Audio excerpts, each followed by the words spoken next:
نحمده ونستعينه ونستغفره ونتوكل عليه ونعوذ بالله من شرور انفسنا ومن سيئات اعمالنا من يهده الله فلا مضل له ومن يضلل فلا هادي له واشهد ان لا اله الا الله وحده لا شريك له واشهد ان سيدنا ونبينا ومولانا محمدا عبده ورسوله بلغ الرساله وادى الامانه ونصح الامه فصلوات الله تعالى وسلامه عليه وعلى آله وأصحابه إلى يوم القيامة. أما بعد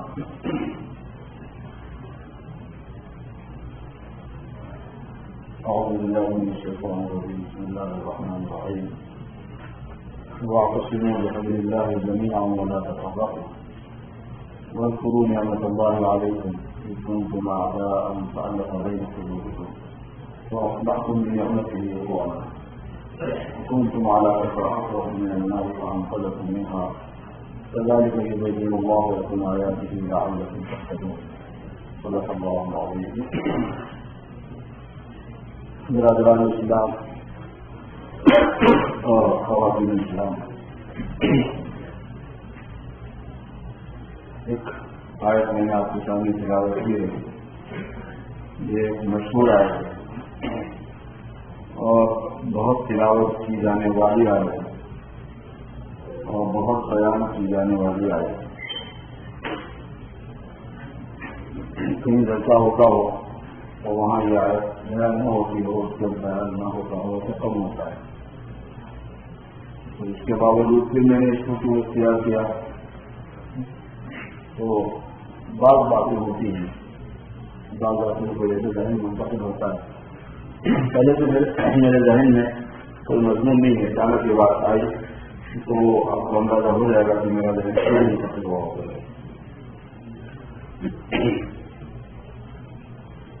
اس آیت میں جو میں نے آپ کے سامنے پڑھی ہے، اللہ پاک نے ایک حکم دیا ہے جو کئی حکموں کو شامل ہے. بہت سے احکام مل کر پھر ایک حکم بنے گا. وہ حکم یہ ہے کہ اللہ پاک کو فرماتے ہیں کہ تم مضبوط پکڑو. واپس اسلام کو بناتے ہیں مضبوط، صرف پکڑنا نہیں بلکہ مضبوط پکڑنا، بلکہ استنساق کو بھی آگے احتساب کو مضبوط پکڑنا، ایسا پکڑنا کہ محفوظ عصمت بھی ہو. اس کے مادے میں انصاف بھی ہے، اس کے اندر یہ ہے کہ وہ ایسا ہو کہ اس میں یہ ہونے لوٹ ہو جانے کا، ٹوٹ جانے کا، ٹوٹنے کا ڈر نہ ہو یا تو سامنے وسیع رکھے گی. ایک بات یہ فرمائی اللہ نے کہ تم مضبوط پکڑو. دوسری بات یہ فرمائی کہ وہ جو چیز تم پکڑو گے وہ حبل اللہ کی رسی ہو. اس کو پکڑو مضبوط، اللہ کی رسی کو پکڑو. پکڑنے میں یہ حکم دیا کہ تم مضبوط پکڑو. رسی کے بارے میں تم کچھ پرواہ کرنے کی ضرورت نہیں ہے کہ وہ مضبوط ہے کہ نہیں، وہ تو ہوتی ہے مضبوط ہے. تمہارے اوپر ڈپینڈ ہے کہ تم کتنا مضبوط پکڑتے ہو. وہ ٹوٹنے والی چیز نہیں ہوتی، تو آئی ہوتی. اسے وہاں نہیں ہو رہا، وہاں فرمایا کہ حبل اللہ کو پکڑو لیکن مضبوط پکڑو. اور تیسری چیز یہ فرمایا کہ یہ پکڑنا ایک ساتھ ہو. واقعوں بحبل اللہ جمیعا، یہ خاص پوائنٹ ہے جس کو جو ہے ہمیں سمجھنا ہے تھوڑا سا کہ یہ ایک ساتھ پکڑو کا کیا مطلب ہے. اور چوتھا حکم اللہ نے اس کے ساتھ میں یہ دیا ہے کہ ولا تفرقوا، پھر پکڑنے میں متفرق مت ہونا. ولا تفرقوا کا جو مفہوم ہے وہ محدود ہے. ولا تفرقوا پھر اعتصام بحبل اللہ، اللہ کی رسی کو پکڑنے میں متفرق مت ہونا. ایک رسی آپ نے بتا بنائی اللہ کی، ایک رسی آپ نے کہا ایک رسی ہے، آپ نے کہا اللہ کی رسی ہے، آپ نے کہا اللہ کی رسی ہے، آپ نے کہا اللہ کی رسی. چاروں نے چار رسیاں پکڑی ہوئی اور ہر ایک اللہ کی رسی بول رہا ہے. یہ تو گیا تو اللہ کی رسی اس میں رہی ہے. ولا تفرقوا، لا تفرقوا بالاعتصام بحبل اللہ، اللہ کی رسی کو پکڑنے میں مضبوط پکڑنے میں متفرق مت ہونا. تو پھر اس کے بعد اللہ پاک نے کچھ اپنے انعامات اور احسانات بیان کرنا ہے. لیکن یہ چار باتیں ہیں بنیادی جو میں تھوڑا سا اس کا مذاکرہ کرنے کی کوشش کروں گا اس ٹائم میں جو آپ نے مجھے دیا ہوگا. یہ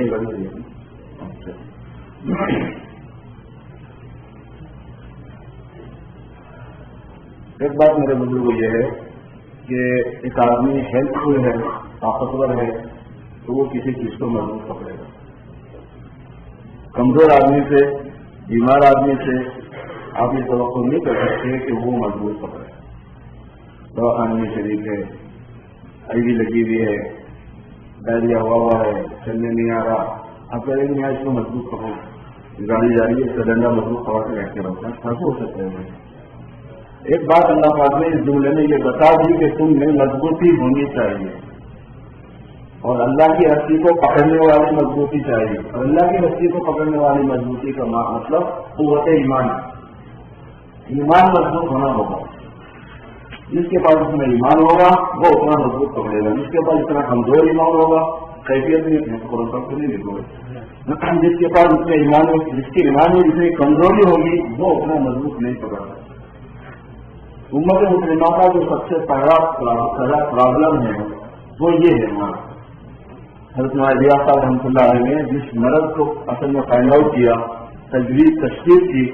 کہ امت کی بیماری کیا ہے, اس وقت کیا ہو رہا ہے امت کے ساتھ, کیوں ہے یہ امت کے ساتھ پرابلم ہو رہا ہے,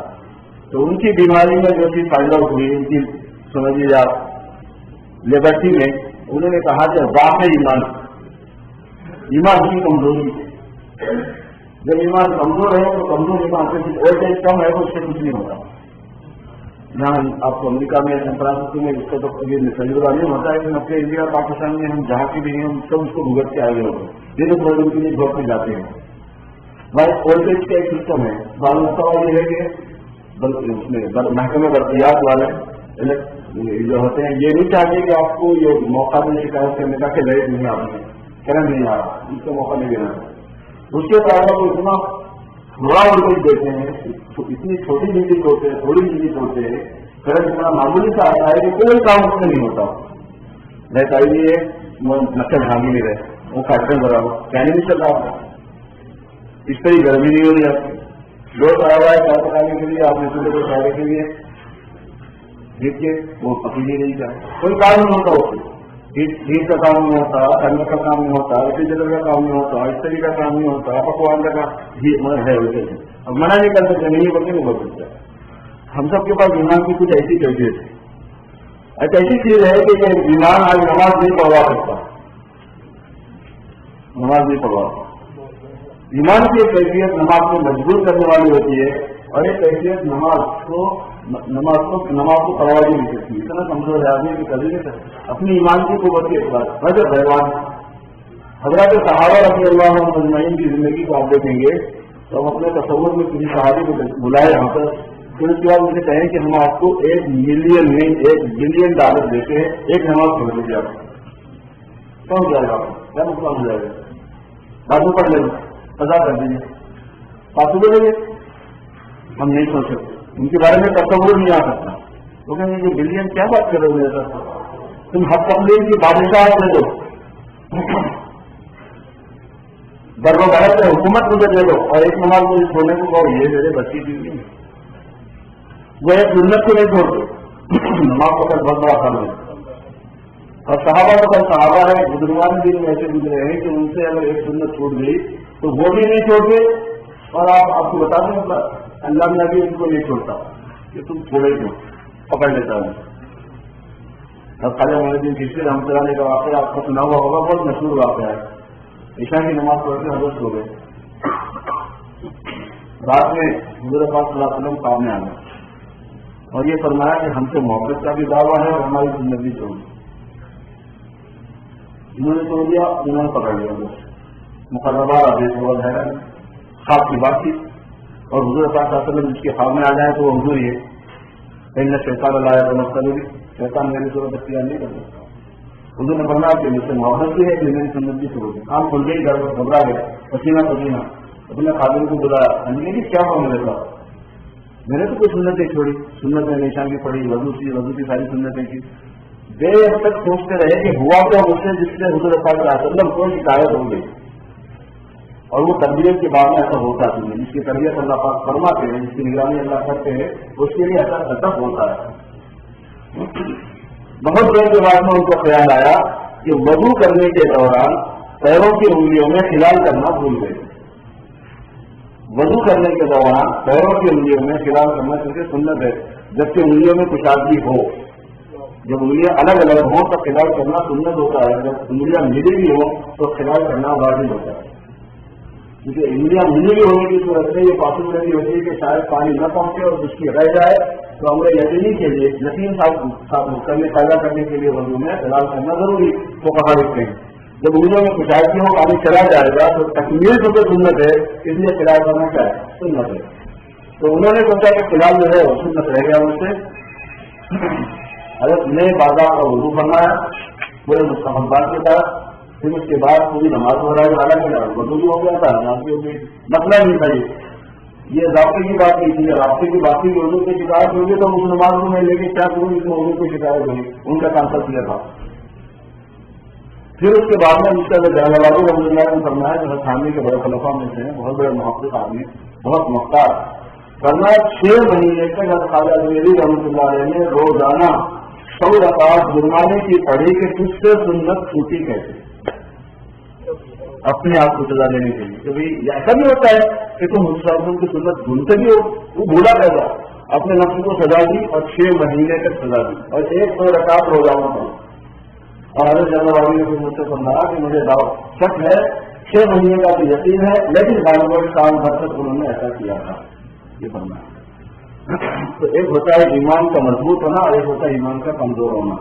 اسی لیے مردوں میں، عورتوں میں، جوانوں میں، بوڑھوں میں، جاہلوں میں، عالموں میں، امیروں میں، غریبوں میں، تندرستوں میں، بیماروں میں، اپنوں میں، فرار، جو چیز اصل دیش کی ہے وہ کیا ہے کہ ایمان پر آنے کے لیے بس کرے، اللہ کی ذات و صفات کا یقین، اللہ کی ربوبیت کا یقین، اللہ کا بھروسہ، خوف و طمع اللہ کے ساتھ، نفع و نقصان اللہ کی طرف منسوخ کرنا، اللہ کے اوپر ٹوٹلی اپنے ڈپینڈ ہونے کا استحضار ہو جانا کہ ہم تو محتاج ہیں، ہم تو فقیر ہیں، صرف اللہ، یا ایھا الناس انتم الفقراء الی اللہ واللہ هو الغنی الحمید، اے لوگوں تم تو فقیر ہو اللہ غنی حمید۔ دوسری چیز جو بتائی یہاں قرآن پاک میں وہ ہے جو جب تمہارے اندر مضبوطی آئے گی تو مضبوط پکڑو گے، اب جو مضبوط پکڑنا ہے وہ کیا ہونا چاہیے، وہ الحمدللہ اللہ کی رسی ہو، یہ ہے بہت اصل مین بات جس کی آپ کے جس کے میسج کو لے کر ہم پہنچ گئے آپ کے پاس حاضر ہوئے، رات میں بھی بات آئے گی اور یہ بہت پھیلنے والا مضمون ہے۔ ابھی میں حیدرآباد گیا تھا تو تقریباً 2 مہینے تک تقریب ہوئی، 2 مہینے تک یہی آواز مجھے مسلم لگتی ہے، جا جاتا تھا یہی کرتا تھا، اب ہم بات ہوا میں سوچا کچھ کیمرہ دیکھا ہوتا ہوں، الٹا پلٹا تو بات غلط نہیں لیکن میرے حساب سے یہ بات ہے۔ حبل اللہ جو ہے یہ اللہ کی رسی کو کہتے ہیں، اور اللہ کی رسی کا ترجمہ مفسر ابن عباس رئیس المفسرین جو ہیں انہوں نے شریعت سے کیا ہے، حدود اللہ سے کیا ہے، احکام سے کیا ہے، عوامر سے کیا ہے۔ اللہ پاک کے جو احکام قرآن و حدیث میں ہیں ان کو حبل اللہ کہتے ہیں، شریعت کو حبل اللہ کہتے ہیں۔ جو شریعت ہے وہ قرآن اور حدیث میں ہے، لیکن قرآن اور حدیث میں کیا ہے یہ فائنڈ آؤٹ کرنے کی چیز ہوتی ہے۔ آپ کہیں کہ یہ قرآن میں، آپ کہیں کہ یہ قرآن میں، آپ کہیں کہ یہ قرآن حدیث میں، آپ کہیں کہ یہ قرآن حدیث میں، میں کہوں کہ یہ قرآن حدیث میں، آپ کہیں یہ قرآن حدیث میں، یہ تو جتنے زبان ہوں گے اتنے اللہ کی رسیاں بن جائیں گی، جتنے مائنڈ ہوں گے اتنے اللہ کی رسیاں بن جائیں گی، جتنے تھنکنگ ہوں گی اتنے اللہ کی رسیاں بن جائیں گی، جتنے تھاٹ ہوں گے اتنے اللہ کی رسیاں ہو جائیں گی۔ اللہ کی رسی تو ایک ہی ہے۔ یہ ہے سب سے باریک کام امت مسلمہ کو ایمان کی قوت سے بات کرنا پڑتا ہے۔ قوت ایمان پیدا ہونے کے بعد میں اس بات کو یقینی طریقے پر مسلم کرنا کہ حبل اللہ کیا ہے، عبادتوں میں حبل اللہ کیا ہے، عقیدوں میں حبل اللہ کیا ہے، معاملات میں حبل اللہ کیا ہے، معاشرت میں حبل اللہ کیا ہے، اخلاق میں حبل اللہ کیا ہے، دین میں حبل اللہ کیا ہے، رائٹ اور حقوق میں حبل اللہ کیا ہے، ماں باپ کے ساتھ برتاؤ میں اللہ کی رسی ہے کیا، پیرنٹس کے ساتھ اور اولاد کے ساتھ برتاؤ میں اللہ کی رسی ہے کیا، بیوی کے جو حقوق ہے اس میں اللہ کی رسی ہے کیا، شوہر کے جو حقوق میں اس میں اللہ کی رسی ہے کیا۔ یہ ہے سب سے باریک مرحلہ۔ ہر کوئی آدمی اپنے طور پر جاننے کی کوشش کرے گا، سیلف اسٹڈی کرے گا، خود بنواد نہیں کرو گے، خود سمندر میں جو موتی ہیرے نکالنے جاؤ گے اور دیکھا ہوا ہے نہیں نکالنے کو ظاہر کی کیا ہوگا، نہیں نکال پاؤ گے، کچھ ادھر ادھر کے ہوں گے اور کھڑے ہوئے سیٹیاں جو ہے نا یہ ہاتھ میں آئیں گے، اپنی طرف سے خراب ہو گئی تھی، دوسروں کی ڈالی نہیں تھی، دوسروں نے اپنے طور پر لگا دیا تھا، ان کو تین سال کے لگ میں یہ ہے مجھے مواقع کر کے لایا ہوں اور تیراکی کر کے اندر سے لایا ہوں۔ یہ ہے امت مسلمہ کا اس وقت تو کتنا ہے ہم جس فتنے سے دو چار ہیں، جن مسائل سے دو چار ہیں، جن مشکلات سے، وہ یہ بہت خاص بات ہے میرے بزرگوں، میری بہن، اس کو ذرا غور کرو۔ اس وقت ہم بہت سے مسائل میں ہیں، اب بہت سے رونا ہم رونا بھی چاہیے، رونا آپ کو ہونا ہی آتی۔ ہمارے پاس فسق و فجور، بے حیائی، بے دینی اور غفلت کا ماحول اور شہوت کا ماحول، یہ چیزیں تو ہیں ہی۔ ہمارے نوجوان، ہماری جنریشن کا رخ زندگی کا اور ان کا جو سیلاب ہے حالات کا، جو کچھ ہمارے پاس اس وقت ہو رہا ہے، یہ فتنے ہیں، اور حضور نے فرمایا کہ یہ فتنے اور بڑھتے ہی جائیں گے۔ حضور کی پیشین ہوئی ہے تو الفتن علی القلوب کالحصیر عودا عودا، فتنے دنوں پر آئیں گے ایسے جیسے کٹائی کی پتیاں ایک دوسرے میں ریلیٹڈ ہو کے آتی ہیں، ایسے آئیں گے فتنے۔ تو الفتن علی القلوب الفتن علی القلوب کالحصیر عودا عودا فمن انکرها نکتت نکتة بیضاء ومن اعرضها نکتت نکتة سوداء، جو فتنے سے معلوم ہوگا تو سیاہ دھبا اس کو رہ جائے گا، جو فتنے سے اجنبی رہے گا تو روشن روشنی اس کے دل کے اندر آ جائے گی، حتیٰ تکون القلوب کالقلبین، یہاں تک کہ کاغذ دو دلوں میں بڑھ جائیں گے۔ فتنہ کے زمانے میں جو ایمان والا ہوگا وہ کامل ایمان والا ہوگا، اور فتنے کے دنوں میں جو ایمان میں اپنی اضمحلال لائے گا، کمزوری لائے گا، وہ چلا جائے گا نفاق کی طرف، نہیں رہے گا اپنے اندر۔ جیسے جیسے فتنے سے متاثر ہوگا ویسے دل سیدھا ہو کر چلا جائے گا، اور جیسے جیسے فتنے سے اپنے کو بچائے گا ویسے دل کا روح بڑھتا چلا جائے گا۔ حضور نے فرمایا کہ قیامت کے قریب آدمی ایماندار ہے، ایمان والا ہے، اسلام والا ہے تو پکا ہوتا چلا جائے گا، اور بےمانی کی طرف چلتا ہے تو اسے پکا ہوتا چلا جائے گا۔ حتیٰ کل قلبین، حضور نے فرمایا کہ یہاں تک کہ کیسے دو دنوں میں بچ جائیں گے۔ یہ جو فتنے ہمارے پاس عملی میں، اور یہ کتنا ہوتا ہے میرے دوستوں علمی کتنا کیا ہوتا ہے، علمی کتنا کنفیوژن کا کتنا ہوتا ہے، علمی کتنا کیا ہوتا ہے، غلط کو صحیح اور صحیح کو غلط سمجھنے والا سمجھانے والا ہوتا ہے۔ اور یہ حضور صلی اللہ علیہ وسلم نے اس کی بھی پیشن گوئی فرمائی، کئی بڑی قوم اذا روی المنکر معروفا والمعروف منکرا، وہ وقت ایسا ہوگا کہ جب منکر معروف کی حیثیت سے، برائی بھلائی کی حیثیت سے جانے لگے گی، اور بھلائی برائی کی حیثیت سے پہچانی جانے لگی، اس کا انٹروڈکشن ہی ویسا ہوگا، اس کے الفاظ بھی ویسے ہوں گے، اس کی تعلیم بھی ویسی ہوگی، اس کے بارے میں لوگوں کی پسند بھی ویسی ہوگی، اس کا لوگوں کا ذوق بھی ویسا ہوگا۔ ہمارے ادیشہ کا اللہ کے رسول مسلمان سب یہ وقت آئے گا کہ وہ اللہ کی پسندیدہ بات کو بھی اور اللہ کی ناپسندیدہ بات کو بھری ہونے کی حیثیت سے جانیں گے، یہ وقت مسلمانوں پر آ جائے گا۔ آپ کو فرمایا کہ بھائی وہ اثر تداری کا نہ آئے، اس سے بھی زیادہ تک ہونے والی بات ہے، یہ تو کچھ نہیں، وہ کیا منکر وہ نہیں معروف، یہ تو کچھ بھی نہیں، اس سے آگے ہوگا کہ بڑھور برائی پر آپ کو ڈالا جائے گا، حکم دیا جائے گا، اور بھلائی سے آپس کے زور سے روکا جائے گا۔ کون مسلمانوں میں اپنے غیر کی بات نہیں ہو رہی ہے، دوسرے قسم کی بات نہیں ہو رہی، اندر کی بات ہو رہی ہے۔ اس میں ہوتا یہ ہے میرے دوستوں کہ جو حبل اللہ ہے، اللہ کی شریعت ہے کیا، اللہ کا دین ہے کیا، اللہ کا منشا ہے کیا، قرآن کی آیت سے کیا مسئلہ نکلتا ہے، وہ مسئلہ چاہے جو نکلتا ہے، وہ مسئلہ چاہے جو حدیث سے نکلتا ہے، وہ بات کیا ہے، یہ جاننے والے کم ہو جائیں گے، اور اس میں لوگوں کا ڈر کم ہو جائے گا، اور لوگ پراپر وے کو چھوڑ دیں گے۔ جس راستے پر ان کو کہیں علم مل سکتا ہے، سورسز آف نالج، جیسے سورسز آف انکم ہوتے ہیں نا، تو سورسز آف نالج بھی تو ہوتے ہیں، اس میں کچھ رائٹ ہے کچھ رانگ ہے، کچھ صحیح ہے کچھ غلط ہے۔ اگر آدمی غلط راستے پر گیا نالج لینے میں تو غلط علم آنا لازم ہے، اور اگر آدمی صحیح راستے پر گیا علم لینے میں تو صحیح علم آنا لازم ہے۔ یہ دنیا دار الاسباب ہے، اللہ پاک نے بنایا ہے،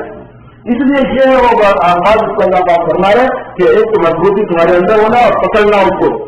دوسری بات یہ کہ وہ چیز جس کو تم پکڑو وہ ہو جو متعین طریقے پر، متیقن طریقے پر اللہ کی پسندیدہ ہونے کی حیثیت سے تم جانو، تمہارے سامنے آئے گا اللہ کے حدیث صلی اللہ علیہ وسلم کی مقرر کردہ ہونے کی حیثیت سے تم جانو تمہارے علم میں ہوا ہے، اور پھر یہ سارے مل کر تم اللہ تبارک و تعالیٰ کی رسی میں پکڑنا ہو، یہ سارے مل کر پکڑو، اور پھر اس پکڑنے میں متفرق نہ ہو، بڑا تفرق ہو،